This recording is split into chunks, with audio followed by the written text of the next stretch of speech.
Right, I think we are live. Yeah, we're live. Oh shit! I should probably put my phone away. Sorry. Oh God. I've got to put that on silent because if your phone goes off during a podcast or during live entertainment or whatever, you owe everyone in the room a drink. Exactly. Right, what's up?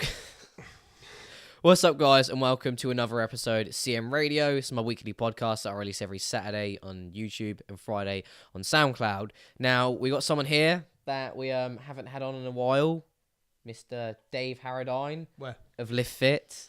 That's me. And today we're going to be talking about confidence and not really, just about confidence and not really valuing other people's opinions unless it's constructive. So this is something I believe we've both either dealt with or know of. So I think it'd be a good topic to talk about, especially getting inside the mind of like two completely polar opposite people. What? Because I'm tall and you're little. Yeah. I'm fat and you're jacked. My name's Connor. My brother's called Jack. No, jacked. Oh, yeah. So how you been anyway? How's your day? How's your day? I mean, you say this is like we haven't spent the last half an hour, 40 minutes together, but yeah, I'm good. They don't know how your day's gone. Well, maybe they want to know. They want to know how my day's gone. My day's gone really good. I woke up, I had some pancakes. What didn't go so good is I tried to do a slow-mo video of me maple syrup in my pancakes. Is that for Instagram? It was for Instagram, but because I was thinking I need to put this on Instagram, I was holding down the film button on my phone for the slow-mo. No. And did it, and then took it off, and I was like, wait, I'm on my camera, not on Instagram, so I completely Dave, how are missed you it. such a rookie? Oh, mate, I completely missed it. It was awful. Oh. Do you not think of doing it again? Just make Well, me I did, pancakes? but then it would have been like loads of maple syrup over my pancakes, and I'm like, oh. So There's only so much maple syrup you can have. exactly. So I had pancakes for breakfast, and it was really good. Then I went and sorted my tripod out because it broke, which you're actually sitting on at the moment. Yeah. Someone wasn't prepared. So yeah, I got that fixed, and then came here, and then we're gonna go do this, take some photos, finish the vlog. It's gonna be a good day. Yeah, I'm vlogging as well. So if you're watching this, the vlog will be out before this. So go back to the channel and check out the vlog. Watch the vlog. It contains me. Yeah, it's some behind the scenes of this as well. What we'll do as well is at some point when you're chatting, I'll go set my camera up and get some other angles so I can put in the vlog. Oh, sick. Cool. Sick. So, confidence. Confidence. So, what is confidence to you? How would you describe it? Confidence, for me to describe confidence, is the ability to look at yourself or to do things without having fear of judgment. Would you say you're a pretty confident person then? I would like to describe myself as a confident person. I think everyone just above 6 foot is instantly confident. Nah, that's not true. There's been times where I haven't been confident at all, but No? yeah, there's been times where I'm just like, no, I can't do that. I can't. No. What do you, like, what sort of things? Well, like I don't know. Things that All sorts of things. Like it seems really trivial, right? But there are things that people can do that I can't do. So there are things, for instance, that you can do that I wouldn't dream of doing. So I saw one of your old videos the other day, where you were doing some of your parkour stuff, and you were doing not your old videos of your parkour stuff. Those are hilarious. But like, well, I've got like really weird hair. weird hair. You're like 12 and you're like jumping from a Fuck off! wall. I'm 16. Mate, no, but you looked like 12. Yeah, honestly. I still do. But you were doing one where you put your foot on a wall and you did like a backflip Yeah. stuff like that. And I was looking at that and I was like, I would never have the confidence to do that. Yeah. Namely because I'm as big as I am, and I'm like, if I was to do that, like there's always a thought in my head going, if I was to do that, I'm gonna land on my neck and break it. Do you know what? That's the funny thing, because in that same scenario, I can, because I've done some crazy shit back in the day. Crazy. But I've dive roll over, like I've done a dive roll over like 6 foot gaps, like with massive drops.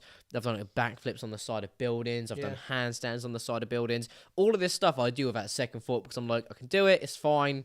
And like people will be standing there like, Connor, what the fuck are you doing? This is ridiculous. Are you okay? I'm like, no, I'll be fine. I'll do it without a second thought. But going into, let's say, take my work for example, I'll never eat in the staff room at work because I just genuinely don't feel confident talking to everyone. Right? When it comes to stuff like that, I can't do it. Yeah. Fucking, I can handstand off a building. It's weird how it works. I can't handstand off a building, but I can happily sit and eat in the office. Yeah. Like, it is weird how the mind works at times. Gary V just posted a video, by the way. Are you part of his 60-second club? I am, actually. If I can get on that shit now. I've turned his notifications on. He doesn't always activate the 60-second club. Do you know? Oh, is that not it then? I don't know. We'll find out. I don't think he has. We interrupt this podcast to bring you Gary V's fan club. But yeah, it's it does depend on like what you find as your crux. Yeah, it's like your crux that you can do things that other people can't, and it's like a mental block almost. Yeah, but like you said, it's really weird how it works for different people, and how some people will be like really nervous to do something, and you'll sit there and think, but how? Like, it's so easy. Yeah, the complete reverse will happen in the sense of you sitting in the office having lunch. I'm sitting there thinking, just genuinely can't. Look at it this way: I'd think nothing of getting into like a buggy, like a dirt buggy, and like plowing into someone, tearing it around tracks and jumping over jumps. That'd be fun. Like throwing it all around. But there are people that would sit there and go, I can't do that. What if I fall out? Skydiving, skydiving. I'd love to skydive. Yeah, like yes, when I'm in the plane or I'm on the fucking like by the door, you'll be shitting. I'm like, holy shit, holy shit, what am I doing? Holy shit. But then as soon as you jump, like it's amazing. I always like to remind myself in things like that, like bungee jumping, that sort of stuff. Like you'd be on the edge, but then you'd just be like, well, if it fails, it fails. Like, there's not a lot I can do once I jump out of this plane. Yeah, like, exactly. So you just got to let fate take its course. So you just sort of just go for it. Like, close your eyes and just go for it. And the regret that you feel if you don't do that. Exactly. This is like 6-7 years ago when I first started doing. No, this is more than that. This is 2011, like 8 years ago when I first started doing free running. I went down the beach and there was like 15 of us, and it's what we used to call a Portsmouth jam, right? And there was me and this other kid. Sounds like it'd be delicious on toast. Yeah, it sounds like a fucking smell of cigarettes. It's Portsmouth, steal your shoelaces. But there was me and this kid were like the worst ones there because I just started. I was doing it for like maybe 2 months at this point. Most inexperienced, not worst. Most inexperienced. I was the least inexperienced. Sorry, me and this guy were the least experienced here. There, and we were. You know, down Southsea, you've got the little, where the beach is by the pyramids. You've got the little stones and you've got the little, like, pavement, and there's, like, a foot gap between it. Yeah. So we were front flipping, everyone was front flipping and back flipping off the pavement into the stones. Mm-hmm. And believe it or not, it doesn't hurt when you land in these stones face first. Genuinely, it sounds weird, but it just doesn't. But me and this kid... We were going to try it, but we were really nervous. I ended up doing it, and I think I've got a video of it somewhere, or I think my friend Alex has got a video of it somewhere. But yeah, so I did this front flip, and I was bricking it, trying it, because it was my first one outside, never done one outside before, and like I was bricking it. It took me like 5 minutes to sort of, I'd stand back, run up, stop, stand back, run up, stop. In the end, I just did it. This kid didn't. He gave up. He was like, no, I'm not going to do it. The rest of the day, all he kept saying was, I feel really shit now. I really wish I'd just done it, even if I'd hurt myself. Can we go back and do it? And we were like, no, because we're like fucking 2 miles away now. We can't go back. And he's like, shit, I can do it now. I can do it. I guarantee I could do it. Yeah. But it's that whole, but then, it's the case of if you went, all right, then we'll go back there. And you get in there and you're like, go, no. I can't do it. Yep. Yeah, there's always that thing of you don't want to regret ever not doing anything. Like I try to remind myself like all the time is like just say yes, just do it. Yeah, like, what's the worst that's gonna happen? Yeah, exactly. Like, okay, you might be in a bit of pain. What do you do? Pain is temporary. Exactly. Quitting is forever. Exactly. That was an old on this parkour website that I used to get my clothing, Urban Free Flow. one of the quotes was, pain is temporary, but quitting is forever. And it had like a hand and a bandage alongside it. I thought it was the coolest top that I owned at the time. Of course you did. Yeah, it was amazing. But the whole point of us bringing like this whole confidence thing up is because when it comes to like the gym, obviously you go into the gym, and now me being a PT at a gym again, especially talking to new members that are coming in, you get it a lot. And you can, even if they don't say it, you can just see it by body language that people are fucking scared walking into a gym. People are genuinely petrified trying to get into a gym. Especially if it's busy, because you think of the gyms around this area. You've got Pure, Better Gym, Portsmouth, My Gym. You've got the Gym Group. You've got got the your gym in the Fratton, gym, you've got- everything. Yeah. All of these gyms around like 5 o'clock when everyone finishes work, it's peak It is- time. Yeah, it's You absolutely. walk in there and you've got like 100 people staring, like not staring at you, but you think are staring at you. You're gonna think, oh shit, I don't want to be here. I really don't. Yeah. So my question is to you: have you ever been in a situation where you've walked into? It doesn't even have to be in the gym, but if it is, fair enough. Have you ever been in a situation where you've started something new, or you've like starting a new job, or starting a new gym membership, anything where you've walked in and that sort of fear has instantly hit you? And have you felt it? And what sort of feelings did you have at the time? Yeah.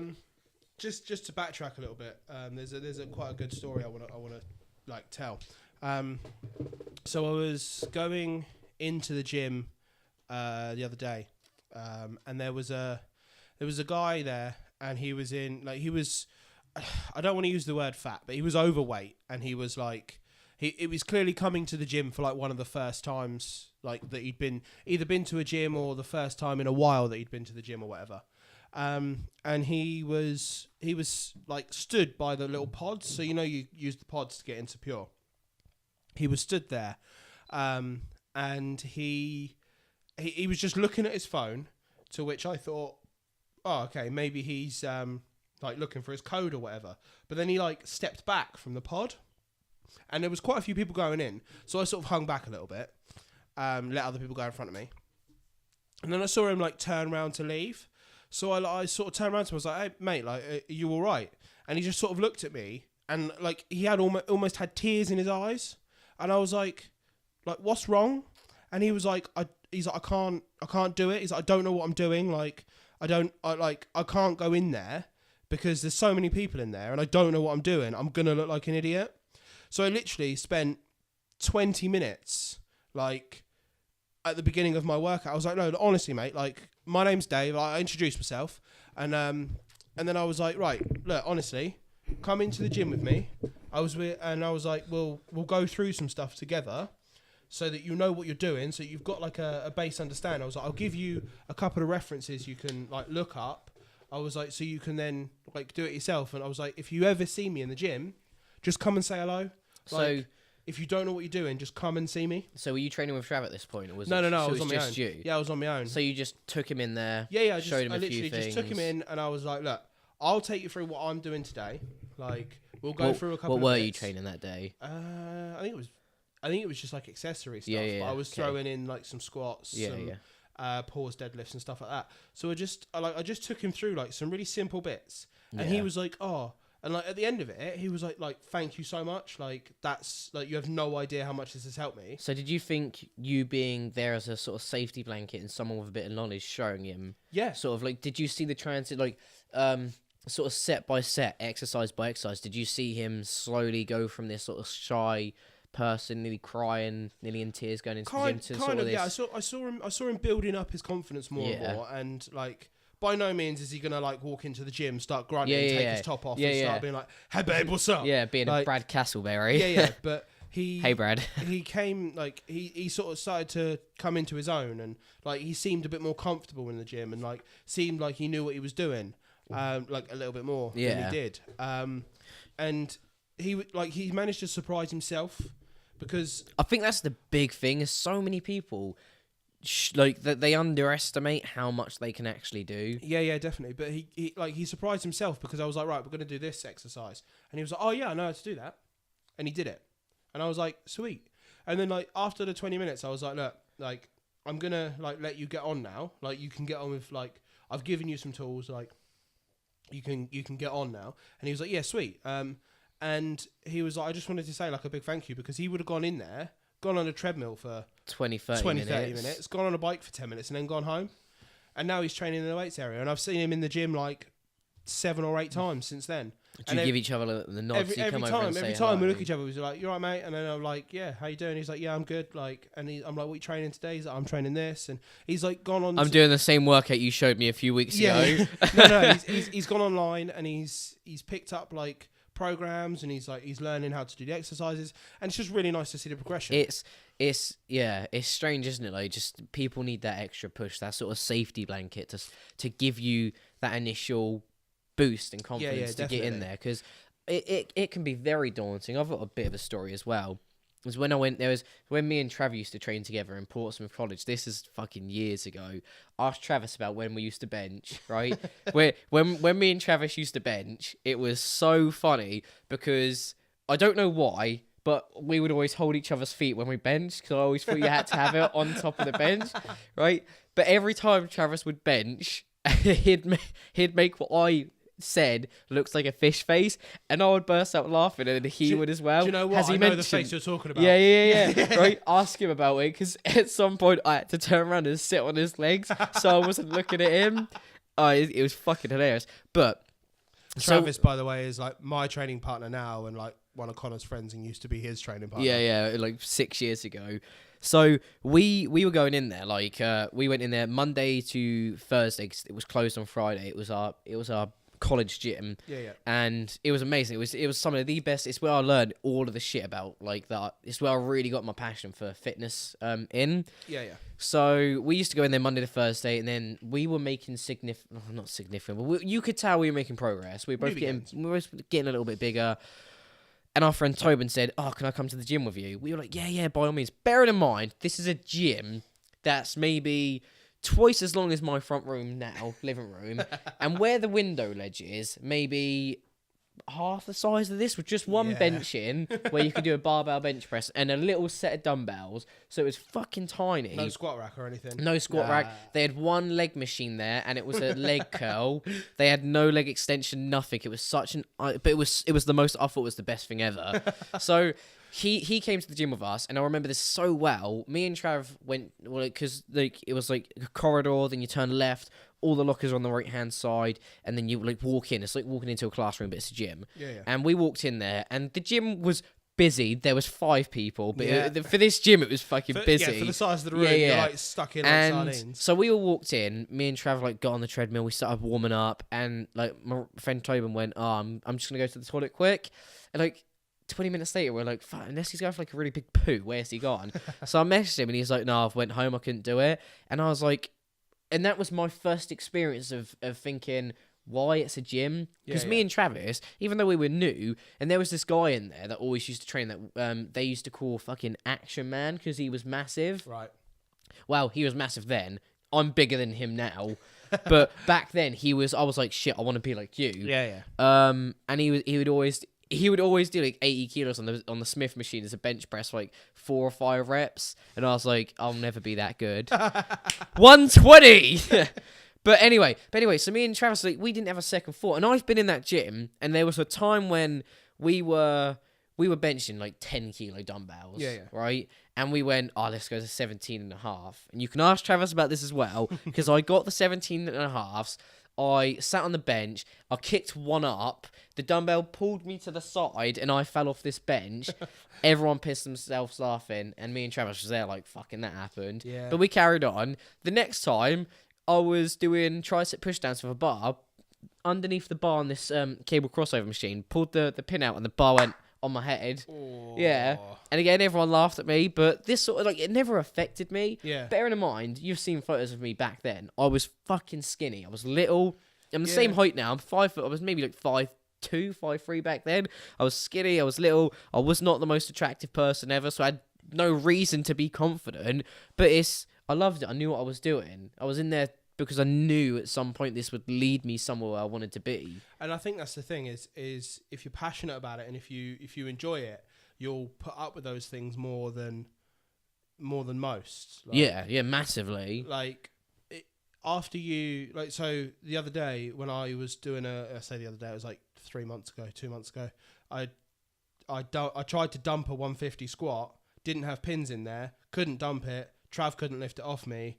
And then like 4 or 5 people from that were in the weights area came bounding over to get it off me. Well, did any of them give you like a sarcastic comment, like just about how, like, oh, don't do it next time if it's that heavy or some shit? Like, no, not really.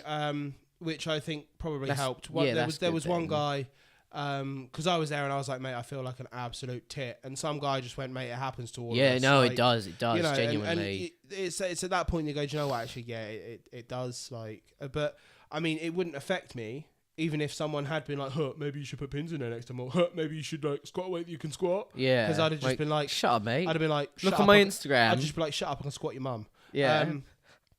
But I think it's been a journey for me, because there was a time where, believe it or not, I actually wasn't as confident as I am, and I actually really cared what people thought. To be fair, no, I'll no, carry on with your story. I won't interrupt. So I'm going to go back. I'm going to rewind it. Rewind. Yeah, and I think this is why I helped the guy that that was at the gym the other day that looked like he was going to cry. I think this is why I helped him so much. So back probably 4.5, maybe 5 years ago. Yeah.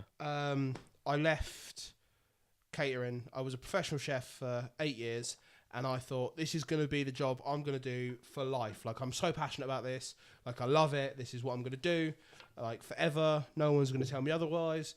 And then all of a sudden, I hated it. I was like, I absolutely hate this job. I hate this industry. I hate everything about it. This is all shit. Everyone's take. And I don't want to do this anymore.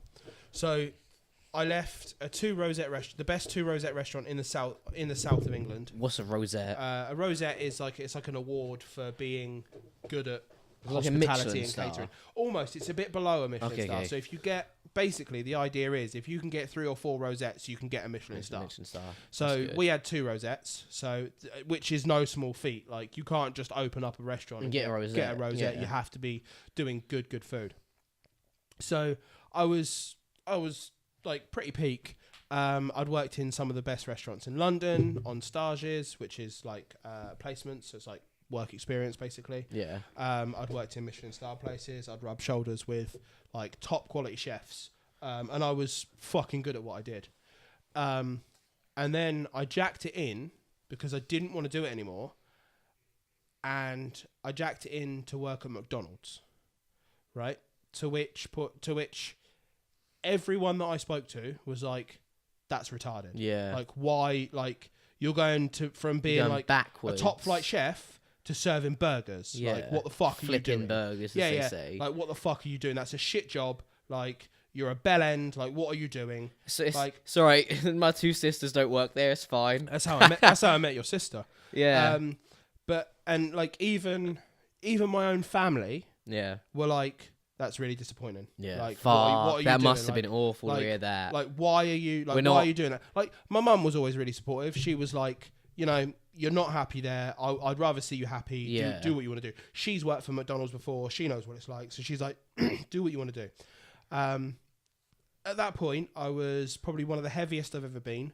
I was unhappy in my relationship and in my life in general. Yeah. To the point where I had like, this is pretty gross, but like, I had body acne. Okay, yeah. That was like horrible. Like, I've got some old photos of it somewhere, and it's absolutely disgusting. And I'm like, how did I let myself get that bad?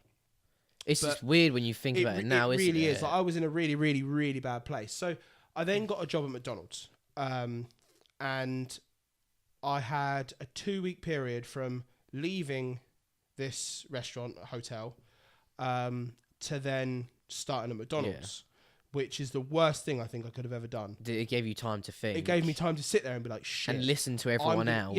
Shit. I'm going to be serving fries and burgers for the rest of my life.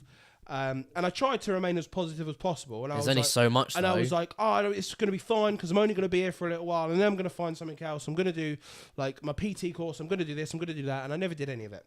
I worked at McDonald's for 6 months-ish. And when I started work there, because like I was their delivery manager, so basically the deliveries came in on the lorries and I put it all away. Yeah. But other than that, I was working in the kitchen. Yeah. They tried to put me on like the front, and I just wouldn't do it. But about 3 days before I started work there, I was in Lidl, and I saw somebody that I used to work with at said hotel. Yep. And they were like, "Oh, I heard you left. Like, what are you doing now?" And I was like, I own my own restaurant. And I had a full-on panic attack. Yeah. In Lidl, I couldn't Fucking breathe. hell. I was shaking. I was crying. I was in front of him or after you walked away? I went, turned around and ran. Like, I ran out. Like, my girlfriend at the time was, like, somewhere else around the shop. Yeah. She, like, saw me run out and then came out after me. Like, and I was a fucking mess. Shit. I was, like... it's the worst panic attack I've ever had. And then over those 6 months, I was continuously having panic attacks, anxiety attacks, a lot. And was that just because you didn't want to tell anyone that? Because in some people's eyes and in your own eyes, it's almost like you've downgraded. Yeah. And you didn't want people. Were you caring that people would think that and judge you upon that? I cared so much about what people thought that I was like, I just got myself into that point where I was like, it was so bad. And then there was a point where I was serving their fries, and I hated doing fries anyway because it's really low down. And not for me. There was, honest to God, like, you'd be fine at it, but there was a manager and she'd constantly put me on it because she was an absolute bellend. What was her name? Tash. Oh, never mind then. I don't know. And she would always put me on it because she thought she was funny, and because she was really sarcastic. And I'm really sarcastic. She'd quip at me, and I'd quip back. And she didn't like it. And she didn't like it because no one else in the restaurant or in the like staff would do it because they were like, "No, I'm not messing with Tash," or they weren't quick enough. Until it then came to me, and I was just like, boom, boom, boom, like, so I probably dug my own grave there. And yeah, so she'd be like, "Oh, Dave, you're going on fries." I'm like, "For fuck's sake." Because you can see the front desk, and the front desk or like the customers can see the fry. Yeah, fry station. Which one did you work in? Cosham. Yeah, okay.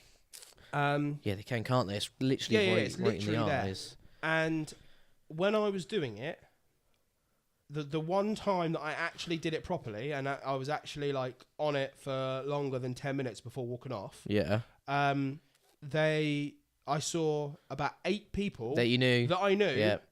And that I used to work with or were family members or whatever. Yeah. And I absolutely hated it. Yep. Because they were like, "Oh, Dave, what are you doing here?" And I'm like, working. Yeah, great. Yeah, amazing. See, I have such a familiar story to that, but in reverse, right? So I also worked at McDonald's. Did you? Yeah. Huh. Yeah, 2013. Well, end of 2012, beginning of 2013. But mine was my first year of college. Shit, no, this was in 2012. So my first year of college when I was studying law, of all things, at Portsmouth College.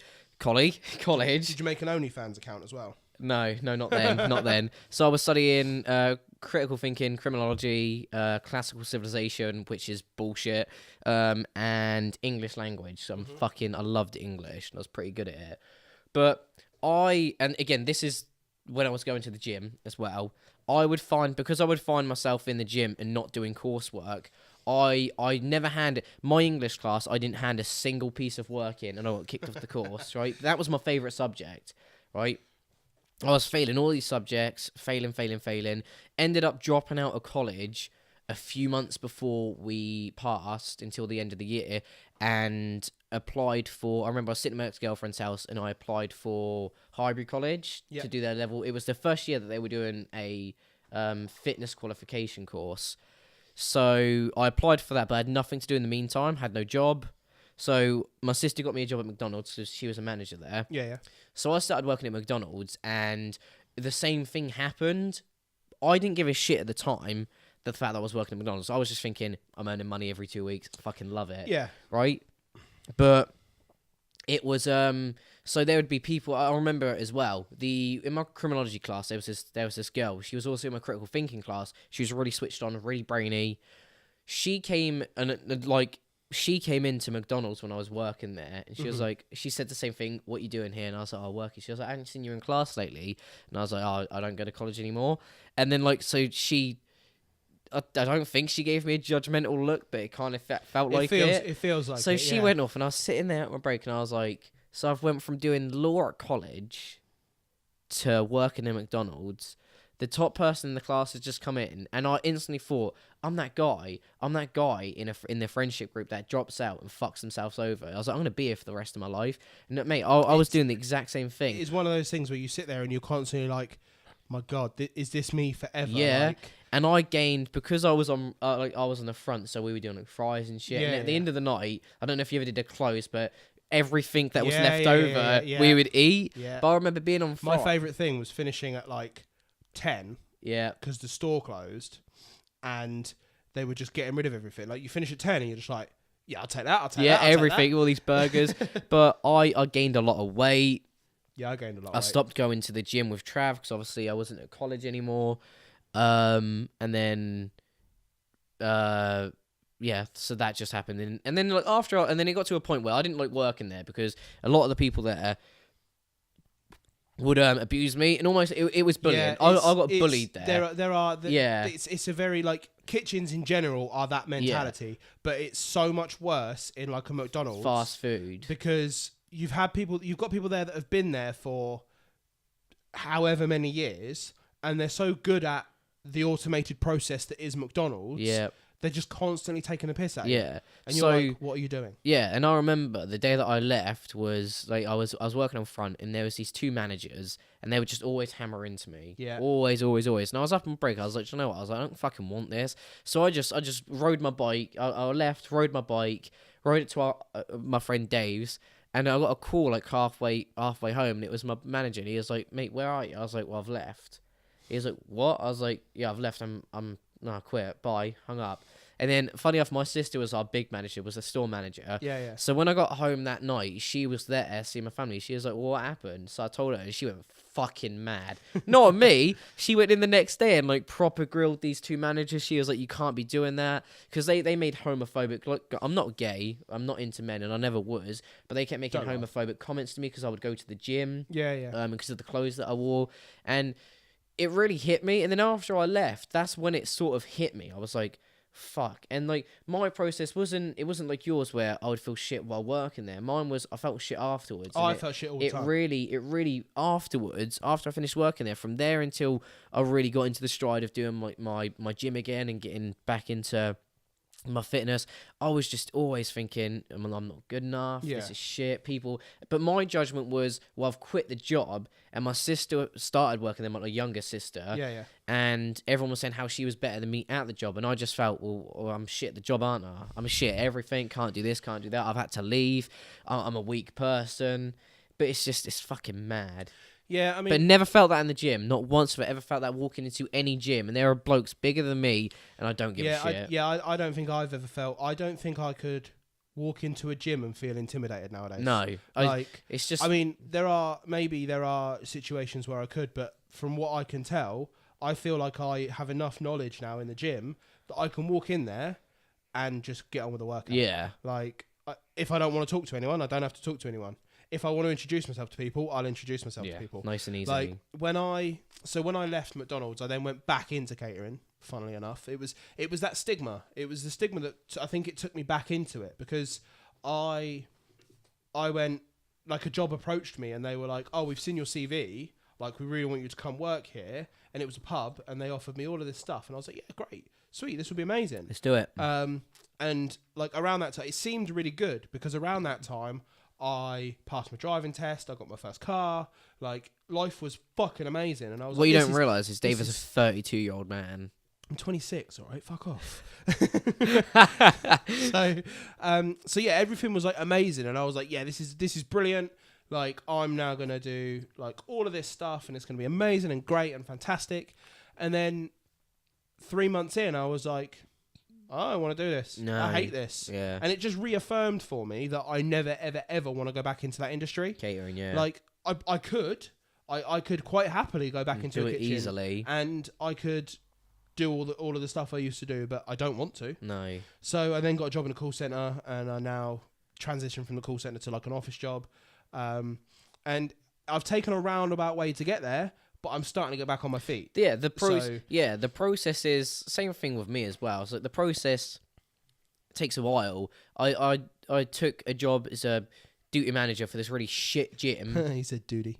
Duty manager for this really shit gym because I knew being in the fitness industry would help me get to being a PT again. Yeah. And lo and behold, a year and a half later, here I am working in a gym, being a PT again, albeit it's not the best gym, and I'd consider in the circumstances that we've spoken about, I'd much rather be in a better gym. Yeah, and eventually I would like in to in a different position that Yeah. you have more control over. I'd want more control, but you're I'm able here. to get there. Yeah, Like and the way that I've like figured it, like as soon as I left McDonald's and sort of sorted my head out again, I said to myself, I'm never ever gonna let myself get to that point again. Yeah, Like I'm never ever gonna let someone else dictate my happiness. Yeah. To be able to say, well, this is making me unhappy because these people think this about me. Yeah. So, and I'll always, like, no matter what situation I'm in nowadays, even if I hate it, like the job that I'm in at the moment, I don't really like, to be honest. I'm good at it. It's easy, but I don't like the environment. I don't like being chained to a desk. Yeah. No, I get you. So, but I don't look at that as something that's a really bad back, situation. Yeah. I look at it as, well, I've learnt from this. So I know that I don't like office environments, but I'm also using it because I'm using different Microsoft programs and different like programs every day. Training, yeah. I'm just learning how to use these things, and I can then change that into what I want to do, Exactly. which is fitness and personal training. So and that sort of stuff. Taking it as taking the negative as a positive. Yeah. So seeing the light at the end of the tunnel. In your situation, you can sit and you can be like, okay, well, I'm not happy in the position that I'm in, or the position I'm in position I am in isn't ideal. I'm not getting whatever you're not getting from it. But it's getting you somewhere. You are getting that experience of being in a gym. You're getting the experience of talking to people and meeting people, and then like gathering potential clients. And there's a lot to be said from working in commercial gyms that you'll gain in order to then progress. Wherever you want to take it. There's always somewhere you can take it. Everything you're doing, either it's going to teach you a lesson. Yeah.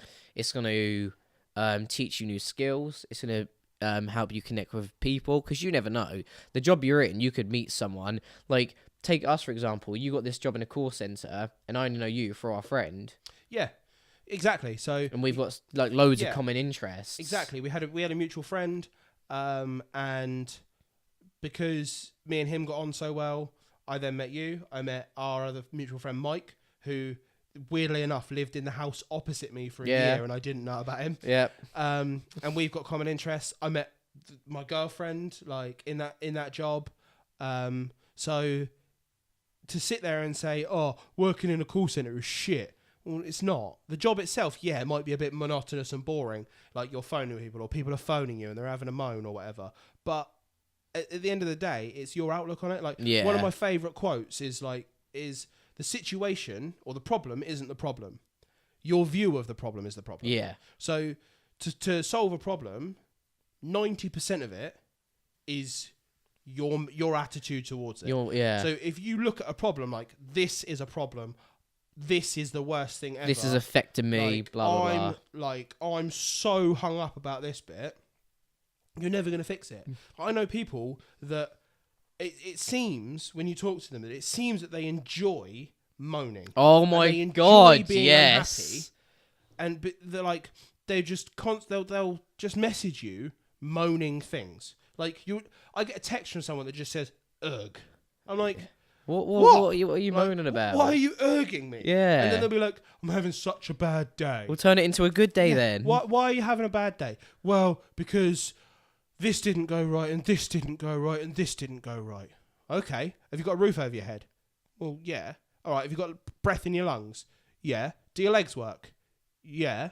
Fucking turn it into a positive. Yeah, exactly. Like, I know this is talking about anxiety, and this is talking about like anxiety in the gym, and I've just sort of hijacked it into positivity, but it's part of it. It's part of the whole thing. I do feel like mental attitude and positivity has an effect. Well, on you think about it. If you go into the gym thinking everyone's gonna be looking at me, everyone's gonna be judging me, you're setting yourself up for failure. Yeah, you're gonna 9 times out of 10, no one gives a fuck what you're doing because they're too busy doing what they're doing. And how many times are we in the gym as experienced lifters? How many times do we sit there and we see someone new and we're like, let's fucking watch him. Forget the workout. Stare at him. This guy over here. Yeah, he's new. Going to do some dumbbell he's curls. Fucking new. Let's watch him. Yeah. Hey. 5 kilo dumbbell curls. Look at that swing. No, it's like, no, you're just going to be fucking... Dave, spot my fucking form for me. Literally. Check how I'm doing this. Can you record this for me? Literally. Dave, stop looking at the guy doing the curls. It's fucking crazy. So what would you say is the...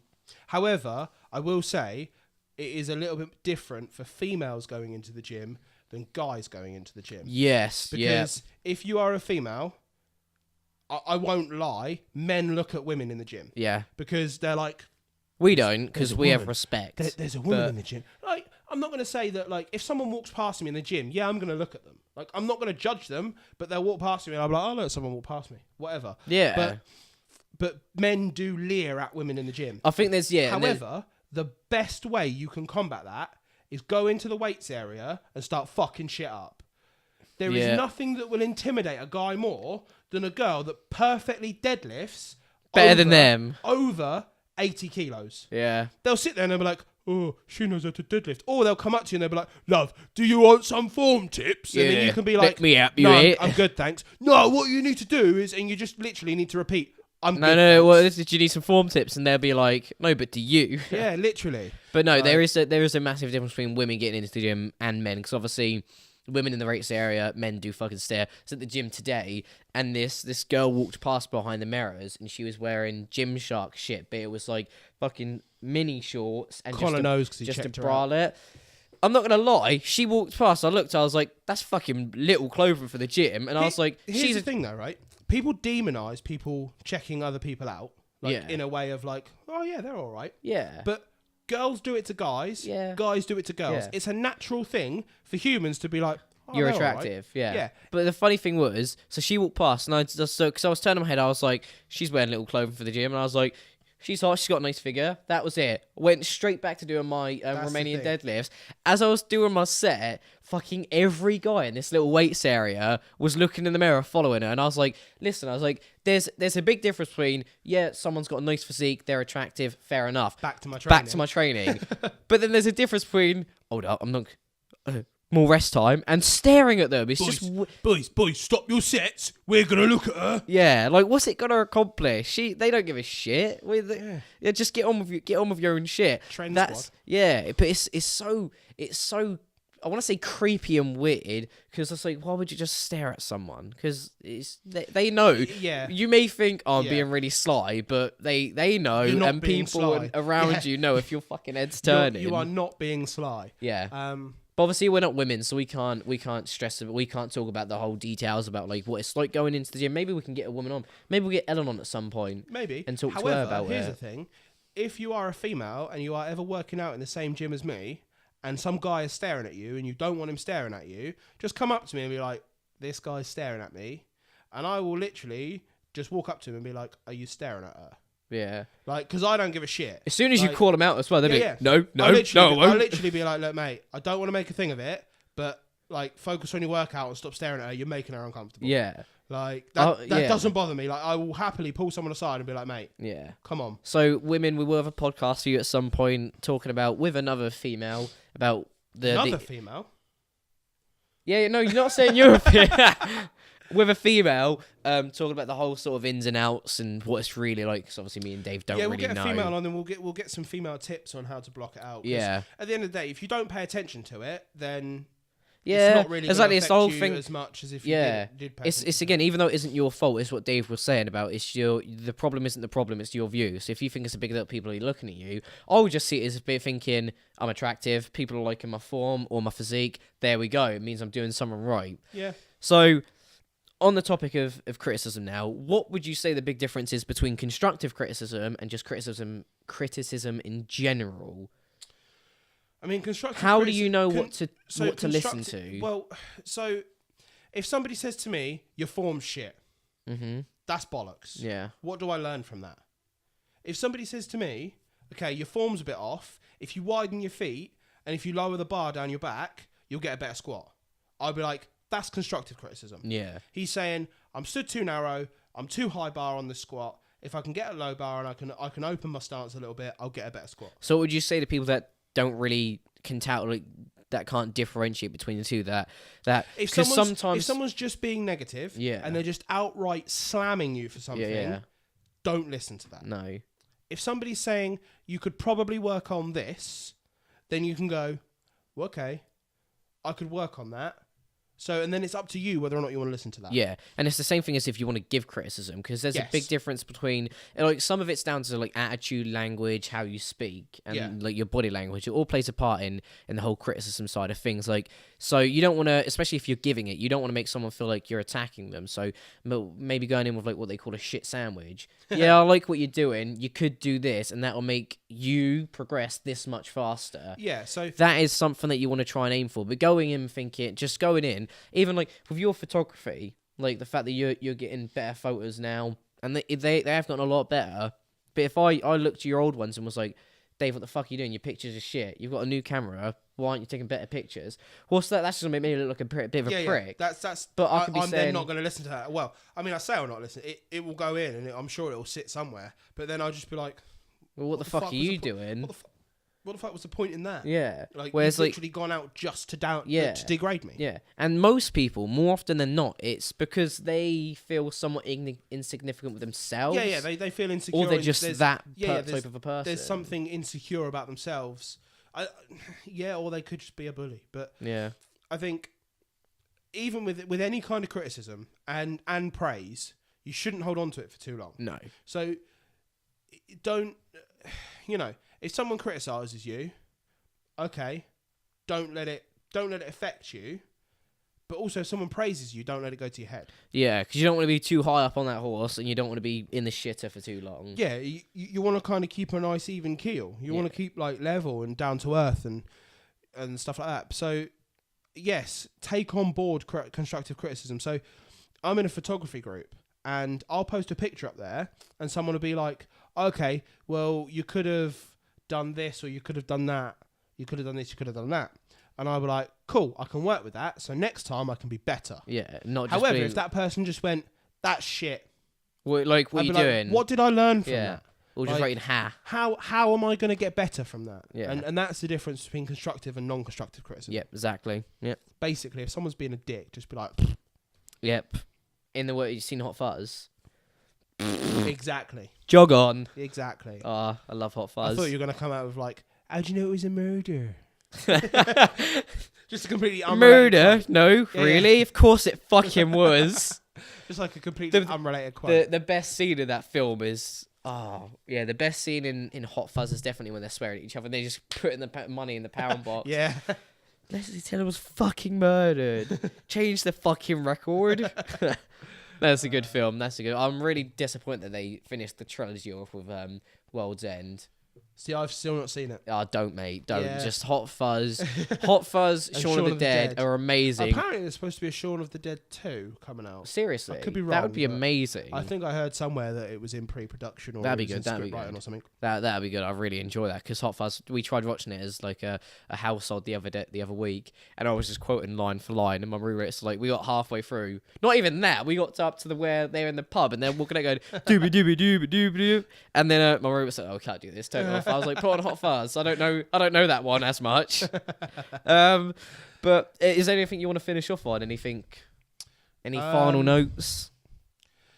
I don't think so. Just you're gonna face hardships in life, and you're gonna face things that aren't necessarily gonna be perfect, and not everything's always gonna go your way, and you're gonna feel shit at times. But learn from it, and then don't let it control you. Yeah, massively. Don't let it dictate your days. Or if it's going to control you, just know that it's going to come to an end. Like, one of my favorite ever quotes, and it's stuck with me since I've been about 13, is "Everything ends."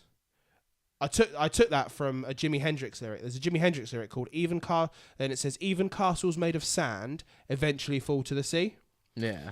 So it basically saying everything comes to an end. No matter what. You can look at that and be like, well, that's a bit morbid, isn't it? Fucking what the fuck? Or you can look at it and go, actually, that means that every bad thing that I'm going through in life is going to come to an end. Yeah. Like, no matter what it is. Storms don't last forever. It's going to come to an end. Good, bad, ugly, whatever. It's going to end. So always know that at the end of the day, if something's not going right and it's not going well, it's going to end. Yeah. And If you hate your job and you're working a 9 to 5 or whatever you're working, you know that shift has got a finish time. Yeah. That shift will end. Yeah, and if you're working towards your goals, don't give a shit. And it's the same thing as us. Like we're filming YouTube videos, we're doing podcasts, we're taking the camera out and filming outside. Like obviously there are still times where I give a shit. Like it's weird because I won't vlog that much in public because I'm really nervous about what people will think. But I'll take the fucking camera into the gym and talk in front of it. So there's always aspects, but it's just learning and it's doing it and just doing one thing a day that scares you. It's going to help build your confidence massively. If it doesn't scare you, it doesn't change you. Exactly. If it doesn't challenge you, it doesn't change you. If it doesn't challenge you, it doesn't change you. There you go. Good way to look at Hashtag it. quote. Copyrighted right here. We've patented that now. Hashtag quote. Hashtag CMFit/LiveFit. The collab. But my final note would be if there's anything that you're nervous about, anything that you're doubted about, just do it. The worst that's going to happen is someone's going to say a bad thing about you, and 9 times out of 10 it's people that are only on Facebook that you don't even know in real life, or it's people or it's people that are walking on the street that you're never going to see again. So what's 5 seconds of their opinion matter to you? I know at the beginning it's a whole lot. If it's not going to matter in 5 years' time, don't spend more than 5 seconds thinking about it. Yeah, exactly. Like, because you'll just feel silly at the end of the day. Exactly. And you'll think, oh, maybe I should have taken that camera out and got that really good shot. Maybe I should have tried that 1 rep max at the gym. Look at it this way.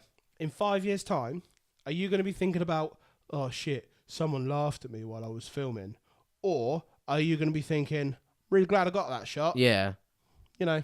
Exactly. So, we're going to bring this episode to an end. I think this is one of the best... I think this is one of the best episodes I've done in terms of podcasts. You're welcome. Yeah. It really flowed. We didn't even plan this. It was just spare at the moment.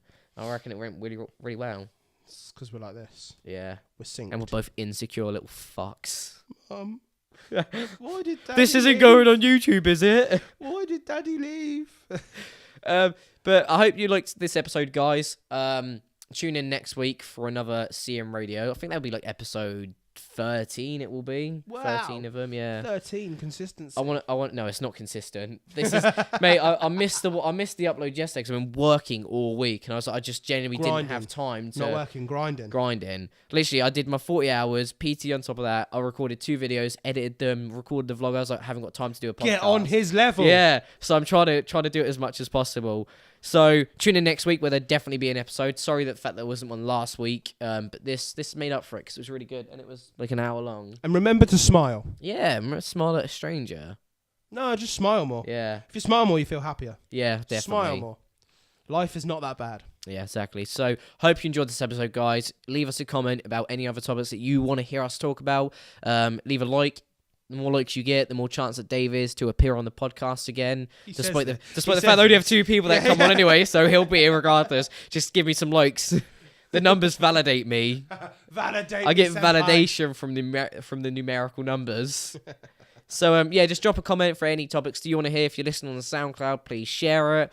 The more that this can get out to people and help them, the more that it's going to benefit the world. Definitely. We're changing one person at a time.